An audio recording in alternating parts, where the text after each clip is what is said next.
We begin this hour with a new look at a key moment in the civil rights movement. Many Americans know the story of Emmett Till, the 14-year-old black boy who was brutally murdered in Mississippi in 1955. He was visiting from Chicago and accused of whistling at a white woman.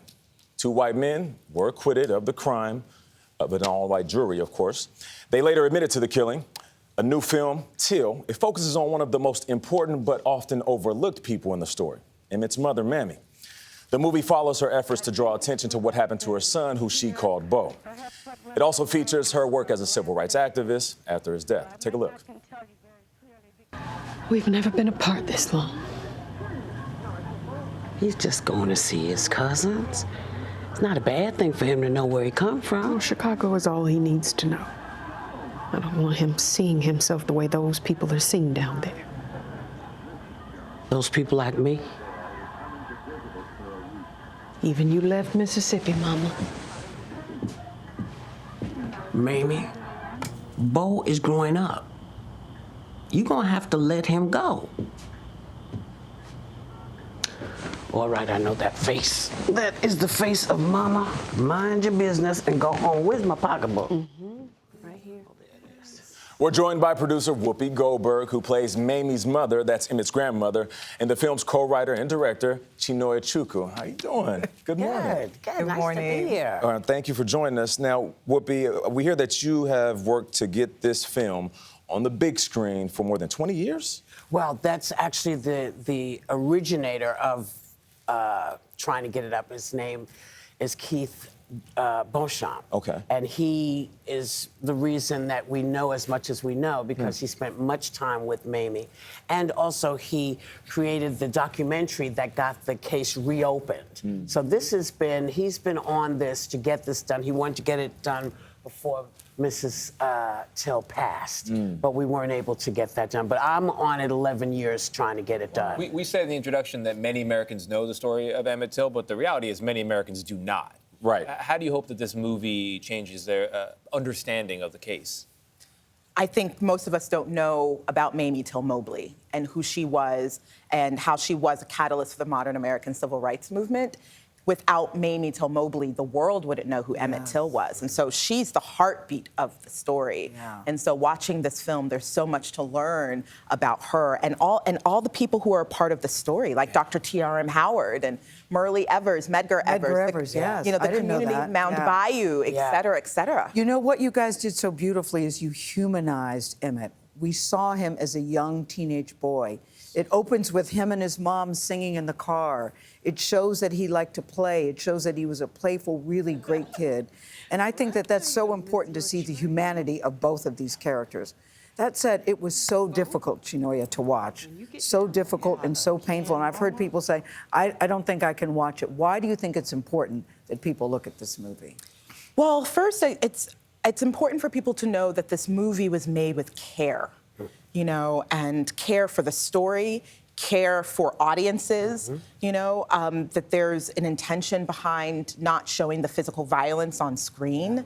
And we never actually saw the violence. Never actually saw the violence, and even when we do see Emmett's body, it's the camera, it does not objectify him. It's not through a voyeuristic lens, but it's to capture the love and connection between Mamie and her child. And so this, and I will also say, you know, even though there are moments of sadness and deep pain, there's also joy and community. That's what and was so love. beautiful about it, because we got to see she was his only child, number one. I didn't know that. We got to see the deep love.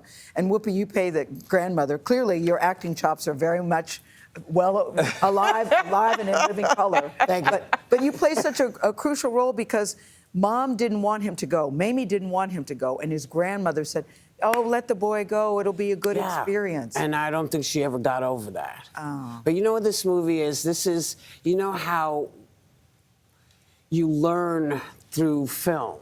You learn about what happened in the world, you know. And for us, you know, it's not that you don't want to see it. You do want to see it. I think you need to see it. You have to see it. But what you have to remember is that unless you come and take part in this, you can't fix it, because this is exactly what racism at its absolute worst, systemic racism, looks like. It allows people to kill your children. It allows you to be dehumanized as a person. I mean, the reason we're talking about the fact that, you know, Emmett's been humanized is because people don't think of him. They think of him as a picture in a magazine. Seeing that casket, yes. That's it. Yeah. But this... A horrible, grotesque picture. Yes. Yeah. But when you realize this was a little kid. Yes. Somebody's baby. Somebody's baby. Somebody's baby. You know, which she said repeatedly. Yes. Your shot choices, I thought, were exquisite. Yeah. We see Mamie's eyes close up. When we first see the body after we know what's happened, you deliberately don't show. I wonder, was it deliberate? Because we didn't see it, and I sat there bracing myself for thinking, I don't want to see it. It was just Danielle's face, who was brilliant, by the way. Yes. Yeah. But then later in the funeral home, you did show it. What was your thinking on that? Was that a deliberate choice? It was a deliberate choice. You know, I wanted this film to stay within Mamie's emotional point of view. Got it. And her emotional experience of seeing her son's body. Yeah. So that's why when touching her son's body. Touching her son's body, connecting with her son's body. And so that is what the scene was about. And so I wanted the camera to capture that. Yeah. You know, you talked about not being in the right mental space, or hoping that you could be in the right mental space. After being involved in this project, what type of energy are you left with? Yeah, these projects change you, right? I mean, working this closely on a story like this, it's got to alter you. Yes, I mean, I did not know much about this story that I thought I knew a lot about. You know, I know Tony's point is right. You know, so many people think they know the story. Yeah, you have no idea, and you just learning more about who Mamie was. Like, she already was a shero, but then just really understanding her story, it's transformative. And also, I didn't know about Dr. T.R.M. Howard, you know, before going on this journey. I mean, and I think he's an unsung hero. You know who was brilliant is Danielle. Tell us about this actress, Danielle. She should go get her Oscar test ready. She's for sure going to be nominated. This woman, who plays her Mamie. performance is transformative. Yes. Yeah. You've never seen anything like this. I agree. For me, it is just watching her was heaven.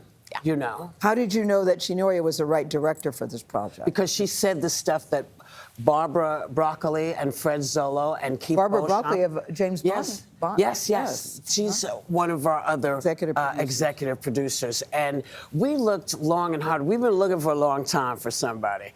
And Chinonye came in and said exactly the stuff we had been talking about, because we felt that if we were to show stuff that people already believe they see, when they see it, it doesn't convey what we need, and it needed to come from Mamie. And so the second thing she said, well, it needs to be told from the mother's point of view. We were like, and she said, and I don't really want to show the violence. It was like, so you're going to do it right. Because you remember how fast we said, you're in, right? Because it was like that. Right. Because really, this is a way to learn the way, you know, we've learned from other horrific things in history. Anne Frank. Yeah. That's how we learned about the Holocaust, was through her, through this kid. Yes. We want people to learn what systemic racism, what the outcome of systemic racism. Through the lens of a woman who lost the most precious thing that she has. Through a woman who brought as much dignity to an undignified... Unspeakable tragedy. Unspeakable. I still think about her decision to allow us to see it, where she said, I want them to see How powerful that was. Yes, Nate. They need to know what needed they it did was. to my child. Yeah. And she was right. Yeah. Because people wouldn't have believed it. Exactly. You know? Just like they don't believe it now when you say this is what happened. Right. People say, oh, yeah, okay. And the men eventually were found guilty, and they admitted that they were acquitted, and then they admitted later in an interview, we did it. Yeah. And they're paid $4,000. It's so egregious. Yeah. All And- the way around. Whoopi Goldberg, It's more. Chinonye Chukwu, thank you so Thank much. you. We appreciate your presence in this film. Till will be in theaters everywhere tomorrow. Make sure you check it out. It's a must.